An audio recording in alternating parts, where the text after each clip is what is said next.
Hey there, Russ here. Welcome back to the shop. All right, we're going to talk about this fella right here. First off, this is a Ryobi, not a Ryobi. A note. If I say Ryobi, I mean Ridgid. I've been doing that all day today and probably yesterday, accidentally calling this Ryobi instead of Ridgid. So if you hear Ryobi, I mean Ridgid. So anyway, this is a Ridgid Oscillating Belt Sander. So I'm going to start calling it ROBS, R-O-B-S, which is Ridgid Oscillating Belt Sander. Even though there are drums, I just can't fit that D in there, the acronym. So we'll just call it ROBS for short. And if in a title, I say ROBS, now you know what I'm talking about.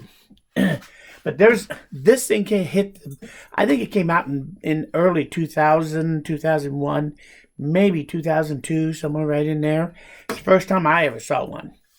And I bought this one a year after they first came out. After they'd been out for a year, they took all their floor models, and Home Depot, where I lived near at the time, put their floor models all out front. So when I walked in the door on a Saturday morning, unexpectedly with the wife, they had one each of these different Ridgid machines up there for sale and marked down, way down. The most expensive, I ended up buying 7 of them, I think it was. I bought the drum sander, my drill press. I bought the sander, my scroll saw, the planer, the lathe, and there was one other one that I bought, and I can't remember what it was, I think. Anyway, it looked like a Ridgid showroom floor in my shop when I first got all this stuff.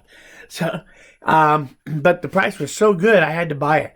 I think I only paid $100 for this, but it was their floor model. So, had a little dings here and there, but it worked fine, and I've had it ever since. I think 2002 or 3 is when I bought this, and I've had it ever since, and it's done fine. The only thing that's gone wrong with it is the switch has gone bad. And I just threw a regular wall switch on the side in a box temporarily 6 years ago. So I'll get around to fixing it. But I think I'd like to put a foot pedal, a dead man's foot pedal on this. I think that would work really nice. So that's one of the improvements I might do. But anyway, as far as the history, not everybody has one of these things, but if you look at it, you recognize it. This does both with drums and with a belt. And it also oscillates up and down. And they have not, in 20-some years, they really haven't changed hardly anything as far as how this thing is made. No improvements, no takeaways. It is just amazing how well it made this thing was when it first came out. And nothing has really been changed other than the color. So, and brand, there's lots of other brands now out there that are also selling it. And this thing is selling for like $350 to $400 now. So anyway, but it's worth the money. If you're going to need some kind of sanding machine, this is probably the best one you can get of all of them as far as I'm concerned. And I've been very, very happy with what I've been able to do with it. I've made a couple of minor modifications myself.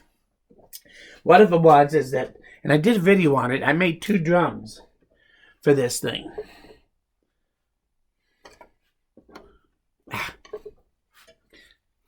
Missy's toy. Anyway, I made 2 drums. This one's a 4-inch, and this one is a 6-inch, I believe. And I'll put them on here. And like I said, I did a whole video. I'll go see if I can find it, and I'll put it in a link in the description.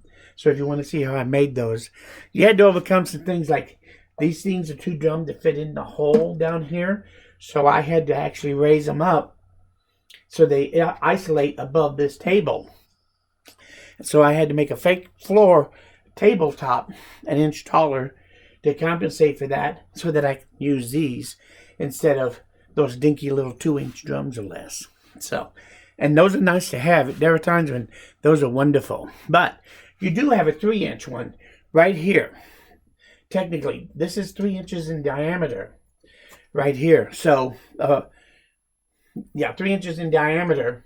So that gives you a nice 3-inch drum on the very end here that you can also take advantage of. And we'll get into some of that as I go over some of this. So anyway, if you've owned one of these And I bet you that probably 25 to 50% of the shops out there have got one of these in their shop. And some people love it, some people, eh. But me, I'll tell you what, it's been one of the best machines that I bought for my shop. And I have just used it to death. And it still runs great. So, anyway, the modifications I've made to it is, besides having these 2 extra size drums that I did for this, I also drilled a little hole right here, a 1/4-inch hole, right at the end of my miter gauge slot. I did get a miter gauge for it, and this is it's a standard one that you can buy anywhere. But one thing that's unique about it is it goes all the way to 60 degrees in both directions. So when you're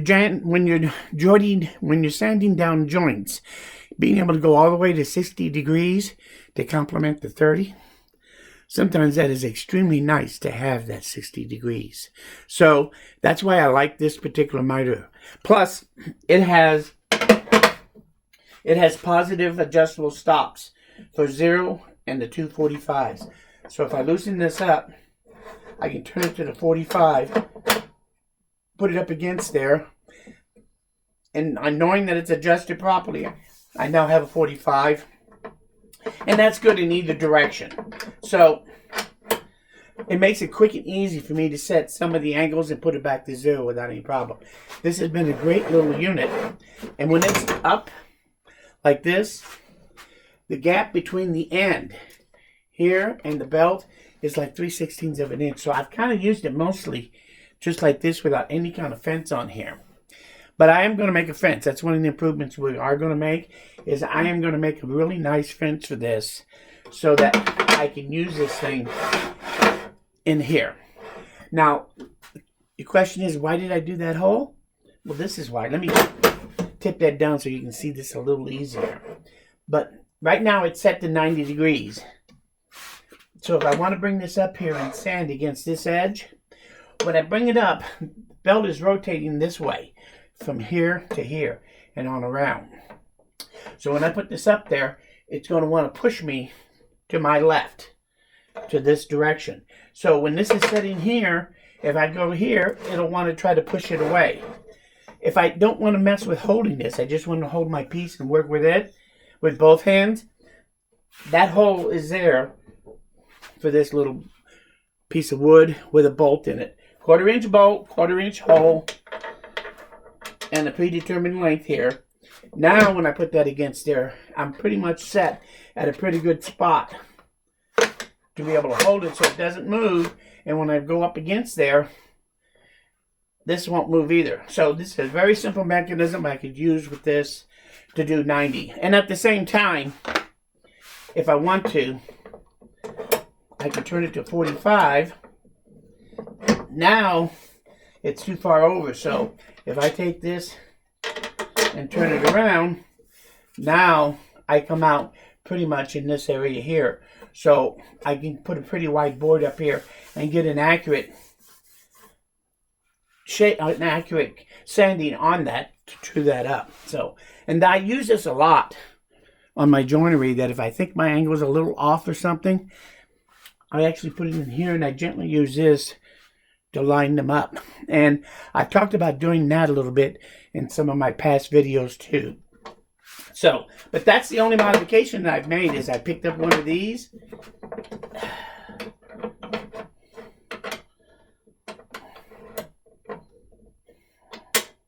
Like so. And this little piece of wood. Other than that, this thing had been standard all these years, and I just kind of used it as it is. Now, it's time, it deserves to be upgraded. There's a lot of things on this thing that you could do if you had certain jigs. So we're going to make several different enhancements to the machine. And it all starts with this right here. I also put one at the back here on the very back. And what these are for is that if you look underneath, this is a honeycombed underneath, and this plate is actually very thin.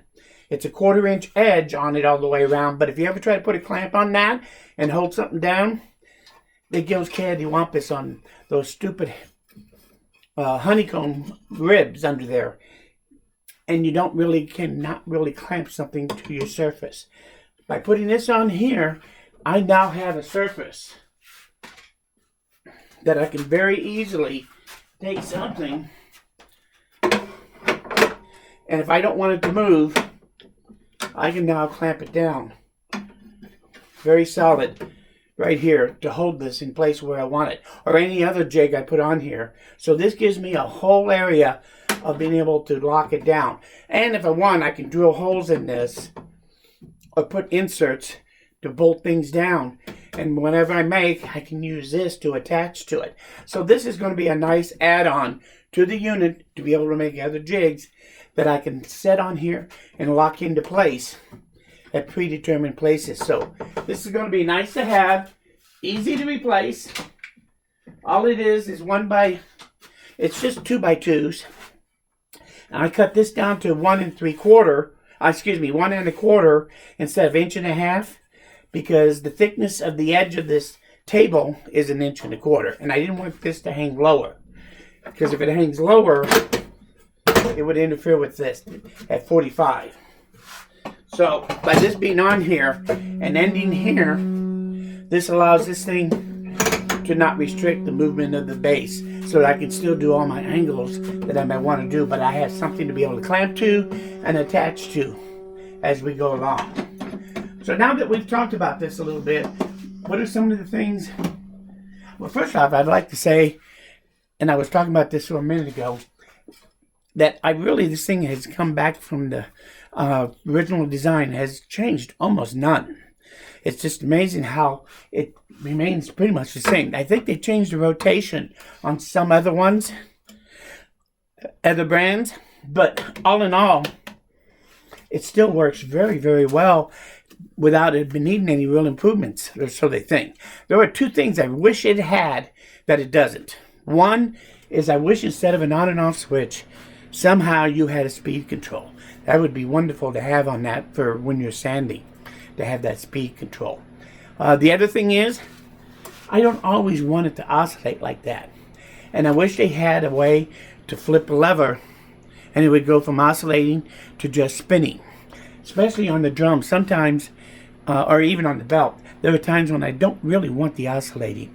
That would have made making these bigger drums a heck of a lot easier to do. If I could have just slipped it on there and it didn't oscillate, I wouldn't have to build that extra table to raise it up. So it would make it a lot easier to put some attachments on this thing for some other items if I wanted to, if it wasn't for the oscillating. So if they make this model with the feature that you can oscillate or not oscillate, that would be very cool. So those are the 2 things I wish they would change on it that I can't change. I've looked at it, no way. So with that in mind, what can I really do? Well, there's some things I've seen out there, and I was looking on YouTube. Other than dust collection, there's very little of what people have done much with this. A little bit. I've seen a couple of circle jigs or this or that, but not really all that much. So I've decided that there are some improvements I want to make. First and foremost, and we all know, there's dust collection on this thing. It's around on the back. You plug it in the back and it sucks down through the table. Yep, there goes a toy. Anyway, and it sucks through the table. It really doesn't do very well. So everybody puts a little hood right here with the shop vac right here during the suction. And that works actually very, very well. So I want to make some kind of hood that I can attach. And everybody always attaches it on this one screw threaded area right here. It's the only place on the tabletop you have to attach. And this thing is it. Well, now that I put this on here, I should be able to put my hood on here and put it anywhere I want. So like if I want to work on the end here, I can move that hood around the back here and take advantage of this curvature to work right here from the side of this. Because that is one thing I want to do is I'm going to be able to take this and use it, not only standing in front using it, but I want to be able to stand here, and I have 2 of my jigs I think will work really well on the end of this rather than on the flat of it. So we're going to turn this into two jigs, two different jigs I'm going to build that will work off of this end instead of off of here. So what kind of jigs are we talking about making for this over the next month or two? Oh yeah, I've already talked about my miter saw. I want to make a sliding fence for it so that whatever angle I put it at, I can push the fence up against there and it would give me zero clearance all the way up to the belt when I'm sanding. So, and that'll be the first thing you see. I'm just about done with that. And it'll attach to my miter gauge. I'm going to make a circle jig. And the circle jig, I think, is going to work off a pivot point from over here with a lever over, and I can move it. And I'll put some kind of fine adjuster on it so I can fine adjust. And by moving this thing, I can get different diameters, almost any diameter of circle, to sand circles on this. And be able to adjust it in as I sand it smaller and smaller, so I can sand it down to the thousandths of an inch type of thing. So look for a circle jig on this, and I think I'll make one that is different than anything you've ever seen. So I've got a couple of designs in mind, but that'll be coming up one of these days. Also, I want to make a thickness sander and a sander planer. Instead of a thickness planer, this will be able to thickness sand it. And so I'm doing small pieces. I'll be able to use this as a thicknesser, but I also will be able to use it to sand, like especially end grain. I'll tell you what, where I got this idea from was a Sue Gardner. I think she's from across the pond in Great Britain or in Wales or somewhere over in the British Isles. And she designed one that fit on a drum that allowed it to set right on the curvature, flat, on both sides, so that she could take her... What did I do with it? Oh, there they are. I dropped them. Hold on a second. Oh. This is my example. So, what you can do is have both of these come close together, and this will barely stick out. So when you run a board across here, it'll be guided by both sides on the plank, but it'll touch the sander to sand it. And you've seen these tables, flat tables, and you run your board across this way. This will do the same thing, but sideways. So Sue Gardner made one. And we can do that using this 3-inch diameter drum right here. It's big enough to do it. The little 2-inch ones, that's really not big enough to do this sort of thing, I don't think. But with this, I think we can. So I'm going to make a sander planer, as well as the circle jig and the thicknesser. Now the thicknesser, quite simply, it'll be my miter gauge right in here, and the fence will be right here. And this would be attached. And the way I adjust it is I would move my miter gauge in, and this would be my thickness area. So that then I can just take, depending on my thickness, push this through to get a thickness consistency on my piece of wood by going through here. So I'll be able to do thickness sanding on small pieces. So the thickness sander is something I also want to do on here. And that's kind of the general idea of using the end of this and the curvature of it to be able to do both thickness sanding and sanding planer type operations. So go see Sue Gardner's video. It's worth your time. She does a wonderful job of building hers and shows you how it works, and it works awesome.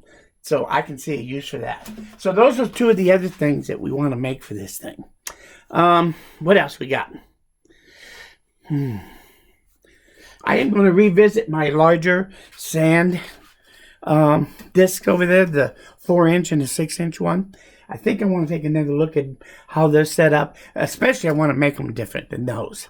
Those are okay, but I think I should have had some kind of rubber around it to give it just a little bit of cushioning, because that one doesn't. It's just directly glued to the wood, so it's a pretty hard surface.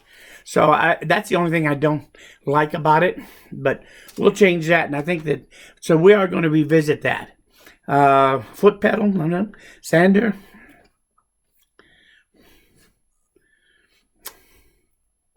And I think that's about it. Yeah, those are the things I'm planning on doing.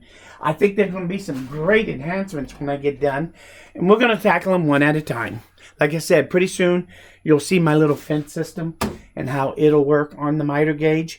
I'll be able to put it on and off quickly and easily, and I'll be able to adjust it to whatever angle I'm at and be able to set it right up next to the sandpaper so I can get pretty close to a zero clearance while I'm sanding something. So as soon as I get that done, hopefully here in the next couple of weeks, I'll show it to you. Now, in the meantime, I'm going to be working on some of my other electrical stuff, and I think that probably as soon as I finish that, or maybe even before that miter gauge fence, I do want to finish my Ryobi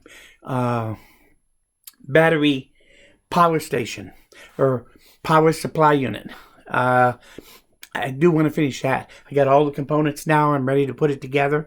So I think I'm going to get that done too, so we can show you. I think you'll really like that. But it is electrical. It's not so much woodworking. So hopefully this will also help get me back into doing things that are in the shop, that are more about jigs and fixtures and that sort of thing. So I'm looking forward to this. I think that by the time we go through all these different jigs I want to make for this, this is going to be a great little project. This will make this thing a really great machine. And when I get all that done, I'm probably going to look at this and say, this thing deserves its own designed cabinet. Because I think I'm going to put all my sanding in this cabinet then. And I may revisit the height, but I think I'd really like this height. And I've talked about raising my height of my different machines and how I do like them a little higher now, more than I used to. My bandsaw, it sets about as high as this too, and I actually like that working surface for me, mainly because of my eyes. But that's one of the things I want to think about. Maybe hear your opinion of what you think about the height, where it should be, and then underneath will be all the storage for all the jigs and all the accessories that come with this thing. So stay tuned. If you have any ideas or suggestions or any thoughts about this, about how to make it a little better, let me know. I'm always open to it. And as you know, I have no idea what these things are going to look like when I'm done. But I know I can do it. At this point, I have a rough idea in my head, and it's close enough that I'm ready to build something. And we'll see how those come out. And I think it'll be interesting to see how this develops as it goes along. And if I reach a stopping point, well, maybe I want to exchange an idea about what I'm in the middle of doing on one of my projects, and we'll do a rambling about it. I'll show you where I'm at, and maybe you can help me get over or figure out why something can be working better or not, if I think it's not. So anyway, this is what I love to do. I love to make things work better. I like to improve them, and I like to repurpose a lot. So this is right up our alley. And you talk about OTB thinking, you better put your OTB hat on for this project, because we're definitely going to need it for all the things that we're going to be doing here. Anyway, I think that's about it. I've probably gone on for quite a while. If you're still with me, I am totally surprised, and thank you. If you've learned something here, or you like this video, hit that like button. Lets me know that I'm doing something right. But most importantly, please come back again, because we're nowhere near done. Thanks, and we'll see you guys all again very soon.